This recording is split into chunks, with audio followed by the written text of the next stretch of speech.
July of 1954, were you requested to submit a non-communist affidavit? In no condition would I speak with my such an affidavit. It is a condition for the rights of American citizens. Are you now a member of the Communist Party?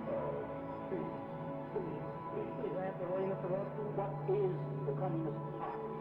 What do you mean by that? Are you now a member of the Communist Would you like to come to the ballot box when I vote and take out the ballot from you? Yes, I respect you. Yes, let us be directed to answer the question.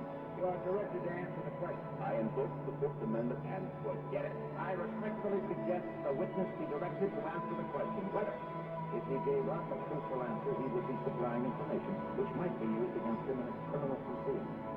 You are directed to answer, Mr. Robeson.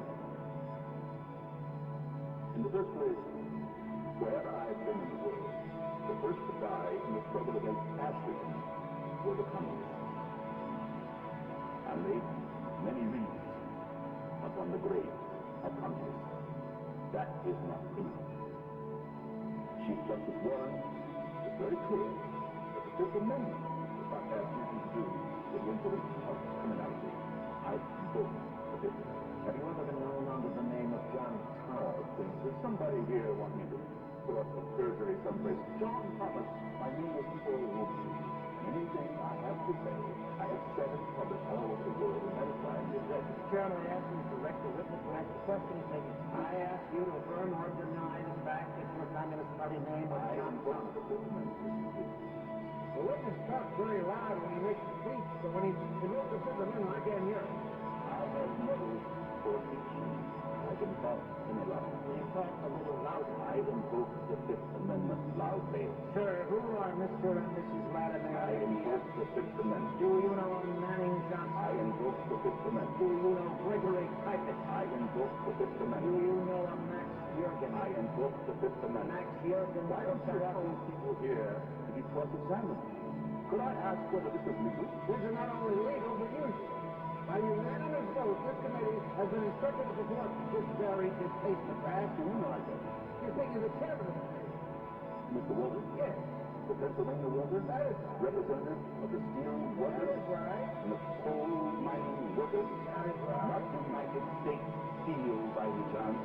I quite take it. That is right. You are over the bills that are going to keep those kind of decent people out of the country. No, you're not. Other people like myself. And you would like in the Teutonic Anglo-Saxon stock. We are trying to make it easier to get rid of your crime, too. We don't want any colored people to come in. Could I be allowed to read from my statement? Will you just tell this committee, please, while under oath, Mr. Robeson, the communists who participated in the preparation of that statement? Oh, please. The reason I'm here today, from the mouth of the State Department itself, is I should not be allowed to travel because I have struggled for the independence of the colonial peoples of Africa. The other reason I'm here today, again, from the State Department and from the record of the Court of Appeals, is that when I am abroad, I speak out against injustices against the Negro people in this land. That is why I'm here. I'm not being tried for what I'm a communist. I'm being tried for fighting for the rights of my people. We're still second-class citizens in this country, in this United States of America.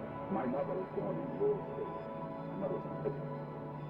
My ancestors, in the time of Washington, baked bread at George Washington's feet when they crossed the Delaware. My father was a slave. I stand here struggling for the rights of my people to be full citizens in this country. And we are not. We are not in Mississippi, not in Montreal, Alabama, not in Washington. We are nowhere. And that is why I'm here today. I want to shut up every Negro who has the courage to stand up and fight for the rights of his people, the rights of workers. And I have been on many a picket line for the steel workers too. And that is why I'm here. Would you tell us whether or not you know Thomas W. I Young? invoke the Fifth Amendment. Thomas W. Young is a Negro president of the Guide Publishing Company. I'd like to read you his testimony, quote, "Paul Robeson has no moral right to place in jeopardy the welfare of the American Negro to advance a foreign cause. In the eyes of the Negro people, this false prophet is unfaithful to their country, and they repudiate him," close quote. Do you know the man that said that? I invoke the Fifth Amendment now. Can I read my statement? It is a sad and bitter complaint. While you were in Paris in 1949, Mr. Robeson, did you tell an audience the American Negro would never go to war against the Soviet Now, may Union. I say that is slightly out of context? May I explain to you what I did say? I remember the speech very well.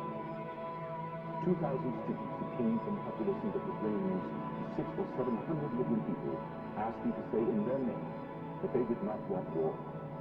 No part of my speech in Paris says 15 million American Negroes would do anything. I said it was my feeling that the American people would struggle for peace, and that has been since underscored by the President of the United States. Now, in passing, I said, You know any people who want war? listen to me. I said it was unthinkable to me that any people could take up arms in the name of a man like Senator Easton of Mississippi against everybody. Gentlemen, I still say that. This United States government should go to Mississippi and protect my people. That is what it should be. I lay before you, sir, an article. Quote, I am looking for full freedom, unquote, by Paul Robeson in The Worker.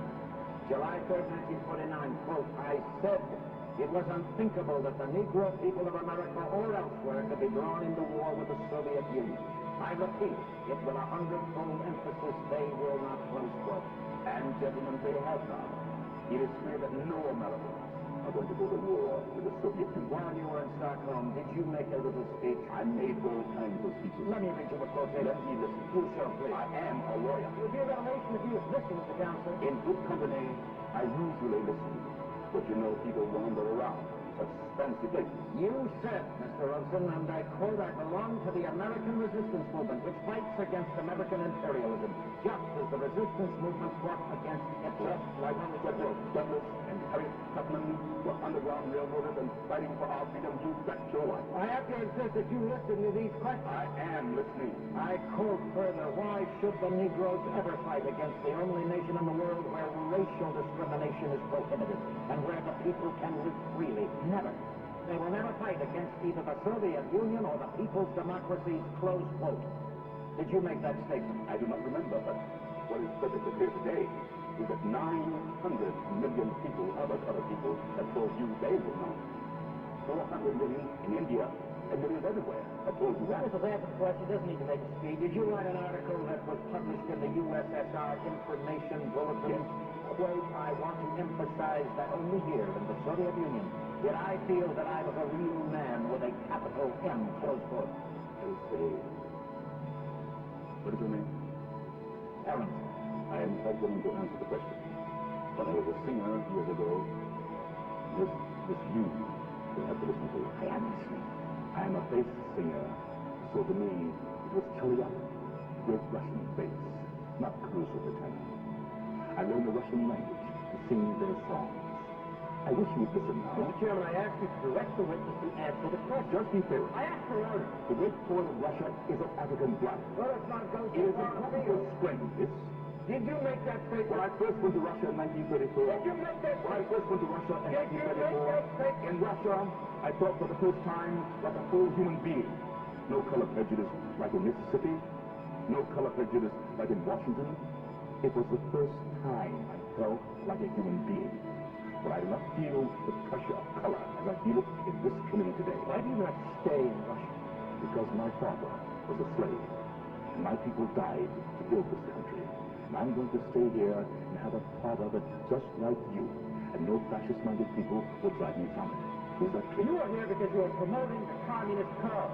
I am here because I am opposing the neo-fascist cause, which I see arising in these committees. Jefferson could be sitting here, and Frederick Douglass could be sitting here. Eugene Debs could be sitting here. Now, what prejudice are you talking about? You were graduated from Rutgers. You were graduated from the University of Pennsylvania. I remember seeing you play football in Leon. There's no prejudice against you. Just a moment. This is something I challenge very deeply, that the success of a few Negroes will make up for $700 a year for thousands of Negro families in the South.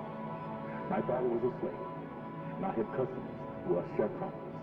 I do not see success in terms of myself.